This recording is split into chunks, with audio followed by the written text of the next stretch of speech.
সৎ কাজে এরা প্রতিযোগিতা করে। এ ধরনের মানুষেরাই হচ্ছে মূলত নেক লোকদের অন্তর্ভুক্ত। তারা যা কিছু ভালো কাজ করবে প্রতিদান দেওয়ার সময় তা কখনো অস্বীকার করা হবে না, কারণ আল্লাহ তাআলা পরেজগার লোকদের ভালো করেই জানেন। একথা সুনিশ্চিত, যারা আল্লাহ তাআলাকে অস্বীকার করে তাদের ধন সম্পদ সন্তান সন্ততি আল্লাহ তাআলার মোকাবেলায় তাদের কোনোই উপকারে আসবে না, বরং তারা হবে নিশ্চিত জাহান্নামের অধিবাসী। সেখানে অনন্তকাল তারা পড়ে থাকবে।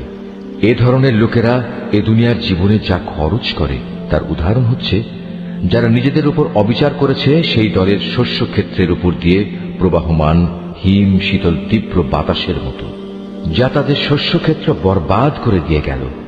মূলত আল্লাহ তাআলা তাদের উপর কোনোই অবিচার করেননি, বরং কুফরির পন্থা অবলম্বন করে এরা নিজেরাই নিজেদের উপর জুলুম করেছে। আমাদের এই সহজ সরল বাংলা অনুবাদ কোরআন মজিদটি সংগ্রহ করতে শরীফুল আর্ট অফ নেচার পেজে মেসেজ করুন অথবা স্ক্রিনে দেওয়া নম্বরে হোয়াটসঅ্যাপে যোগাযোগ করুন।